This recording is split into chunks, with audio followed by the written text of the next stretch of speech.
Olá, meus irmãos, bom dia. Tudo na paz, tudo na graça. Graças ao nosso eterno Criador. Nós estamos aqui, meu querido, nesta manhã de terça-feira, maravilhados por todos os ensinos que falam sobre a graça, o evangelho eterno e também aqueles estudos que falam sobre o preterismo completo, que na verdade tem libertado muitas pessoas desse sistema terrível, esse sistema religioso. Me chama a atenção aqui, meu querido, um tema bastante maravilhoso, mas antes de você visualizar todo esse vídeo, eu quero deixar com você, meu querido, um pedido. Me ajude, todos vocês que gostam de ouvir a palavra do nosso Criador, do jeito que está escrito, se inscreva no canal do nosso irmão Alberto Lírio. E muita gente tem o hábito de talvez esquecer de dar o like. Deixe o seu like, é aquele tinino, para que o YouTube possa mandar para outras pessoas esse vídeo, porque vai entender que esse vídeo ele é relevante, tá bom? E também você compartilhe e deixe aí os seus comentários, tá bom, querido? É muito importante. Meu querido, veja bem. Aqui em Mateus, no capítulo 23, do versículo 1 ao 10, mas eu não vou ler todo o texto, senão vai ficar muito grande. Mas o texto diz que, principalmente o versículo 8 e o 9, o Yahushua, que nós chamamos também de Jesus, mas nós sabemos que, como a Bíblia, ela foi muito alterada para mais e para menos. Mas não cabe a nós julgarmos se é certo ou se é errado usar esses nomes gregos, esses nomes latinos, esses nomes que foi alterado. Porque que culpa temos nós, né? É igual os futuristas. Eles falam que a culpa de Israel, Jerusalém, ter matado os santos, os profetas do Eterno, é nossa. Que Deus vai cobrar da nossa geração ou das futuras gerações o juízo. Mas não. Deus cobrou de quem devia a conta. Ele falou que ela era aquela geração que ele vivia que iria pagar. E aquela geração, foi a geração dos 70, pagou a conta. Então, queridos, a partir do versículo 8 de Mateus 23, Yahushua, ele fala assim: vós, porém, não sereis chamados rabi, ou mestres, né? Porque um só é o vosso mestre, e vós todos sois irmãos. Versículo 9.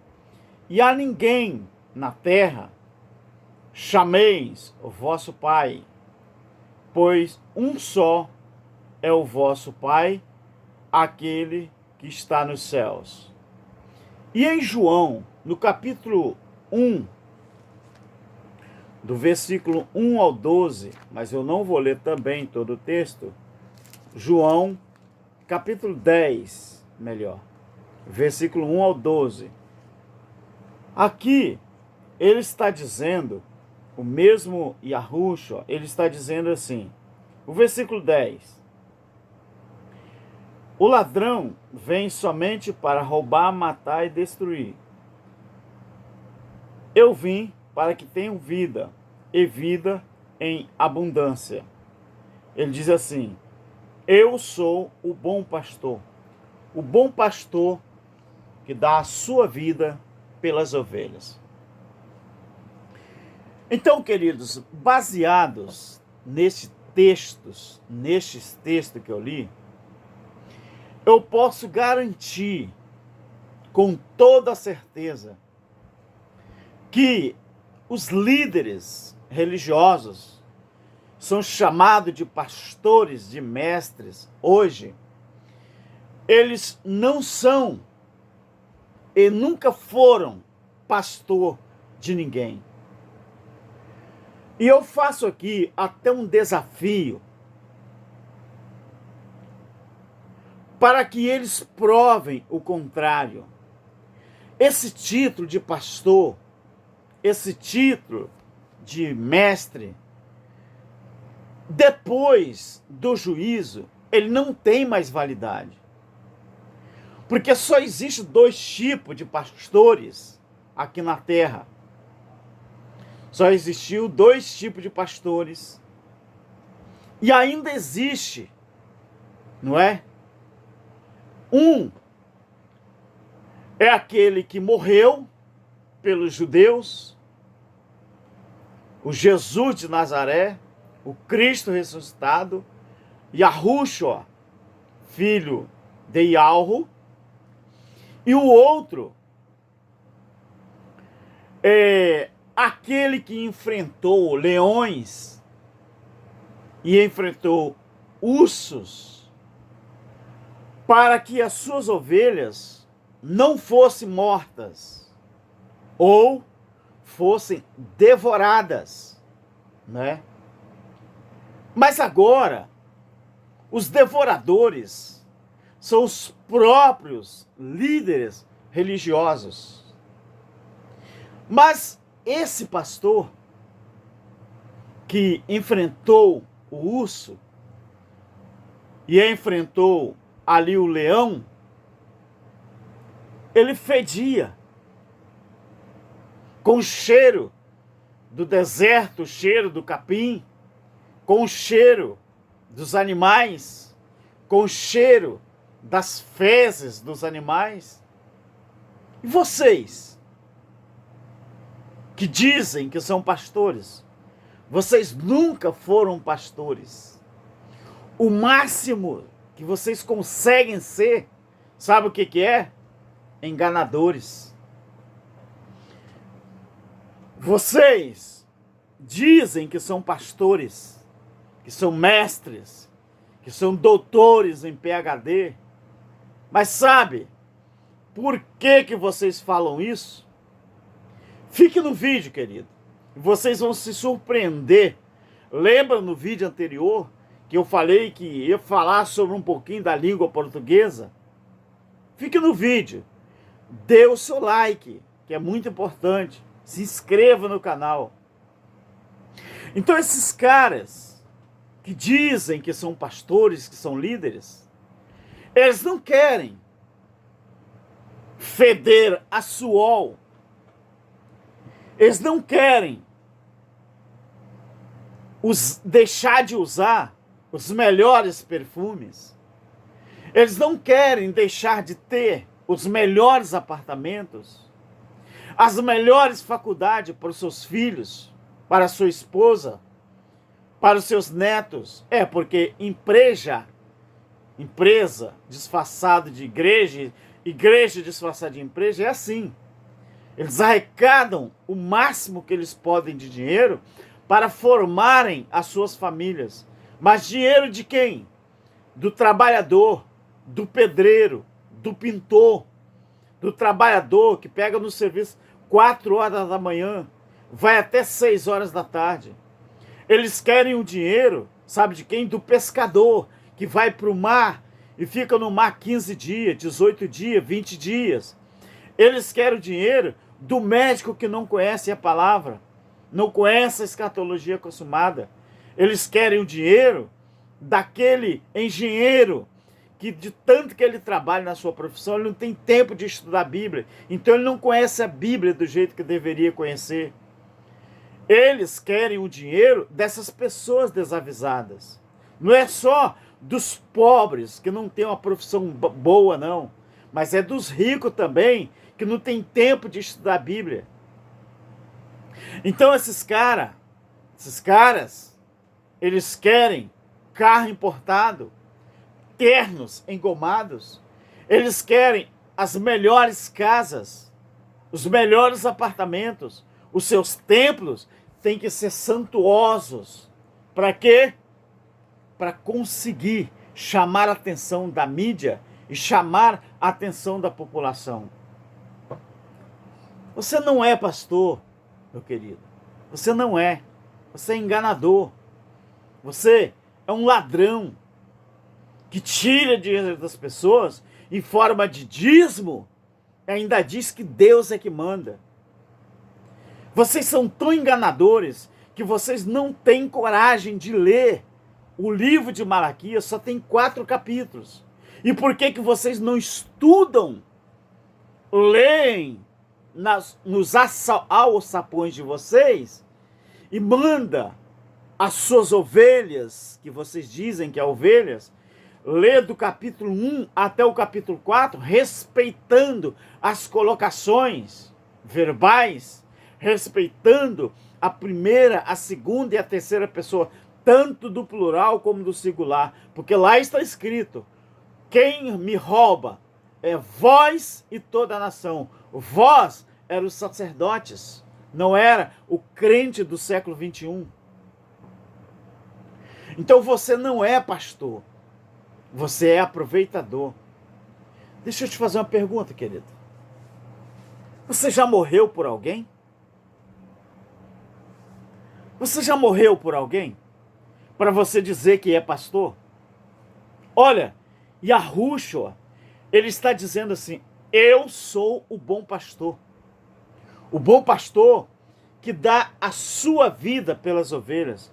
Você já deu sua vida por algum membro da sua igreja? O dia que ele não pôde trabalhar porque estava doente, você foi trabalhar no lugar dele, pastor? Você levou, por acaso, o salário do mês que você ganha, que é estupendo, é uma pouca vergonha, para esse pai de família junto com a sua família? Não, porque muitos pastores falam, mas nós levantamos cesta básica, nós temos programa de ação social. Querido, isso você faz como ser humano, se você quiser. E não precisa do título de pastor para depois fazer isso. Você é mentiroso. Eu não sou nada. Eu não sou pastor, eu não sou presbítero, eu não sou evangelista, eu não sou diácono. Essas posições foi no velho passado. Porque Mateus, Marcos, Lucas e João não é Novo Testamento. Mas esses títulos era só enquanto a igreja estava em formação. Esse título não tem mais valor no século 21 ou depois do primeiro século. Você está enganado e enganando. Você não morreu por alguém, querido. Pastor para quê? Para que você diz que você quer ser pastor? Eu acho que eu já sei. Por que você diz que você quer ser pastor? Para ensinar aos crentes aquilo que nós, os preteristas, aqueles que leem o que está escrito, estão falando no YouTube. Estamos ensinando no YouTube.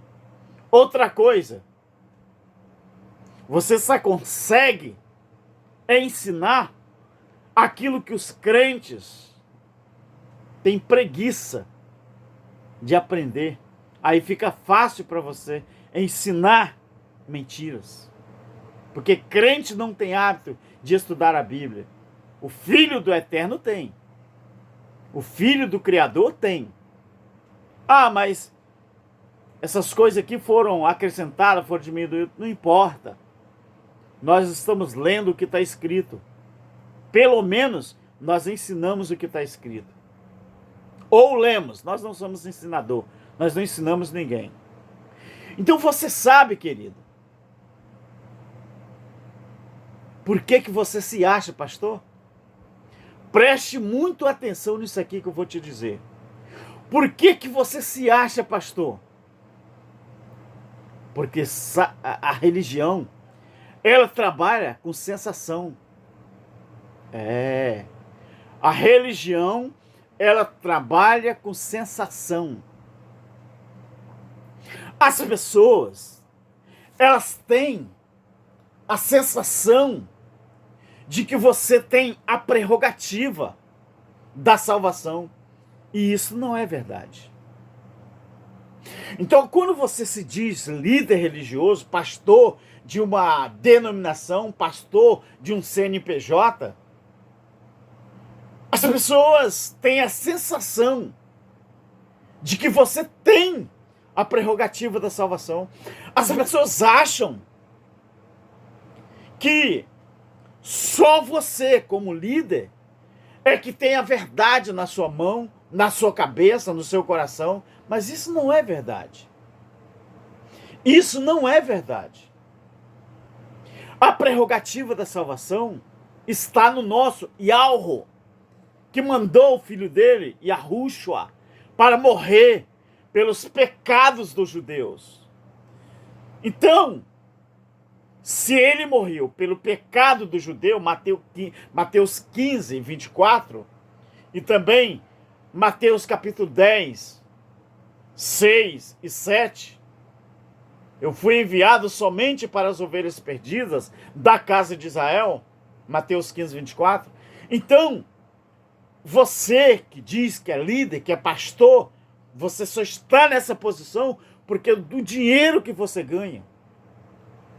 Se a justiça comum pudesse fazer alguma coisa e tirar todos os dízimos em dinheiro das denominações, religiões, eu duvido se você teria coragem de dirigir, de ser pastor presidente de uma instituição.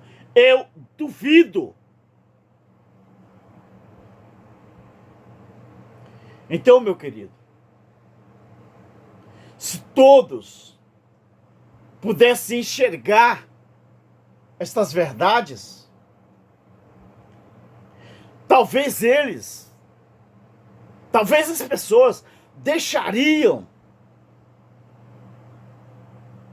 ou elas dariam mais valor ao Supremo Criador e não idolatrava tanto os líderes religiosos. Agora, pastores, isso aqui eu vou falar para vocês que se dizem pastores e para os membros que dizem que são membros. Abra os olhos de vocês, porque as pessoas que estão realmente interessadas em aprender para se libertar da religião, abra os olhos de vocês. Porque nós não estamos mais em tempo de enganar quem realmente estuda a palavra de Deus. Preste atenção numa coisa. As pessoas estão estudando mais e estão descobrindo uma coisa muito importante. Observe isso que eu vou falar sobre a língua portuguesa. E é por isso que nós saímos do sistema religioso. Preste atenção no que eu vou falar. A língua portuguesa hoje, muito cuidado, pastores. Muito cuidado, líderes religiosos. A língua portuguesa hoje é a língua mais bonita,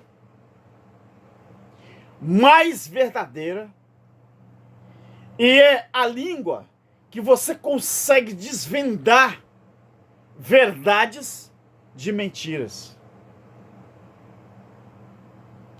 Para você que fala assim, o hebraico é uma língua muito difícil, que não sei o que, é isso e aquilo. Eu vou te falar uma curiosidade do hebraico. Já dizia o professor lá da Faculdade de São Paulo, de hebraico. O hebraico, ela é uma língua que ela parece realmente difícil. Mas olha só a comparação do hebraico com a língua portuguesa. O hebraico, ela tem em torno de 8.000 palavras. E ela não tem vogais. Ela só tem consoantes. Mas o hebraico existe uma coisa interessante que o que faz a língua hebraica, o que faz as vogais da língua hebraica, são os sinais maçoréticos, que você coloca ali do lado, embaixo ou em cima das vogais, para que ela mude os sentidos. E ela gira em torno de 8.000 palavras. Agora preste atenção na língua portuguesa. A língua portuguesa existe mais de 300.000 palavras. E ela tem consoantes e tem vogais. Então a língua portuguesa é uma língua que você consegue desvendar verdade de mentiras. Cuidado, pastores. Coloque as suas barbas de molho.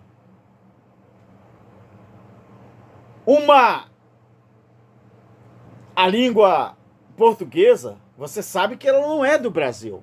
Ela é europeia. Ela é europeia.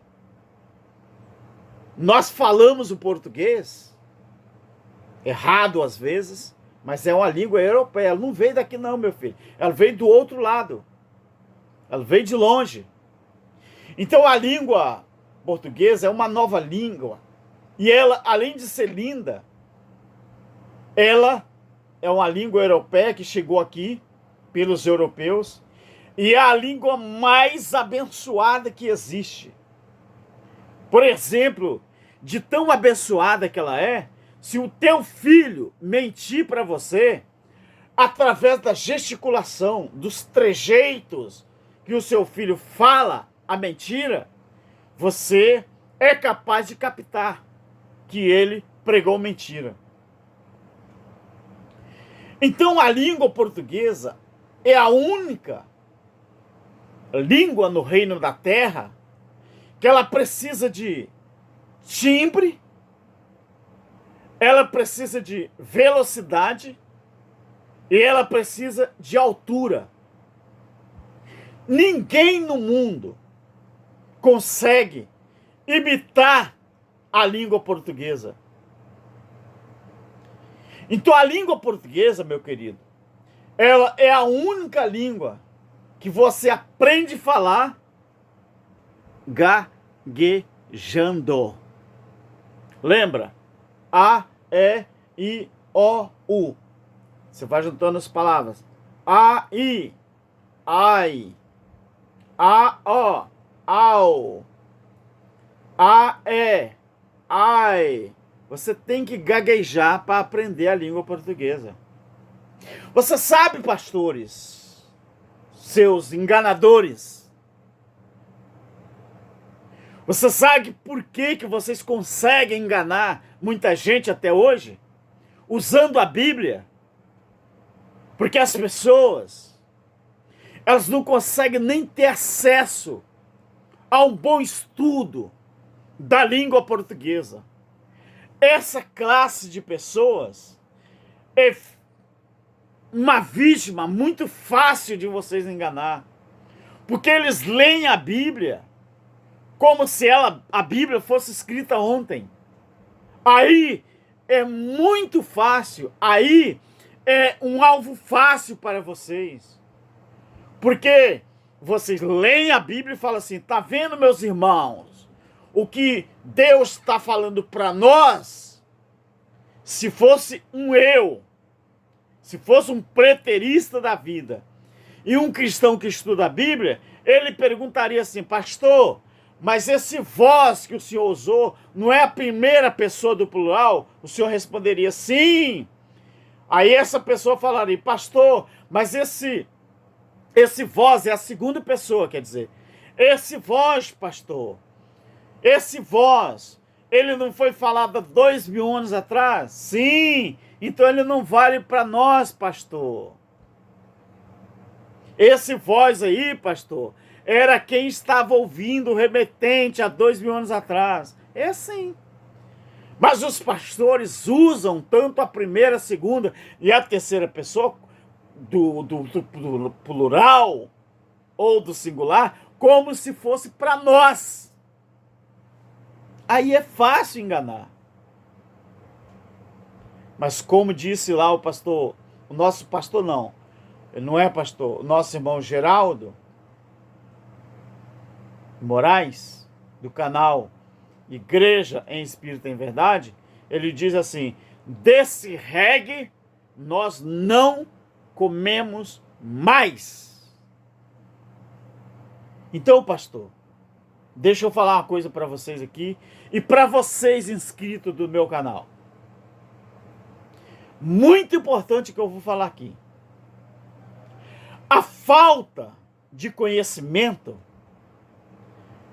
ela gera escravidão no campo da ignorância. É isso aí.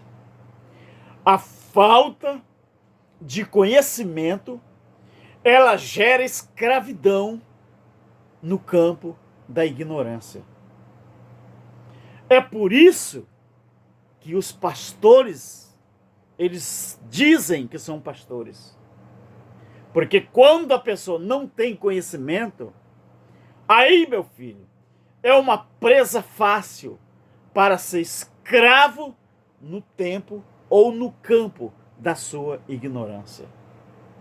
Saia do pastor não, saia do sistema. Abandone essa coisa. Não existe pastores, meu querido. Estude a Bíblia por conta própria. Não vá a um templo religioso achando que o pastor tem a prerrogativa da salvação, não.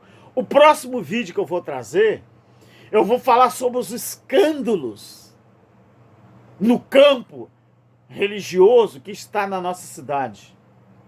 E eu vou te falar algumas coisas. Só não vou usar nomes. Só para você ver. E ó que a minha cidade é uma cidade pequena. Ela só tem em torno de 25 a 30 mil habitantes. Se tiver isso. Eu não sei o censo do IBGE. O último IBGE que foi feito, eu não sei quantos habitantes tem aqui. Mas é em torno de 25 a 30 mil. Mas escândalos aqui de pastores, líderes religiosos, é direto. Quase como uma coisa contínua. E as pessoas não abrem os seus olhos. Meu querido, muito obrigado. Fique na paz. Deixa o seu like, se inscreve no nosso canal, compartilhe, tá bom? E não se esqueça, tá bom? Ao se inscrever, ative o sininho de notificação. Na opção todas, tá bom? Graça eterna e um bom dia para todos nós. Amém.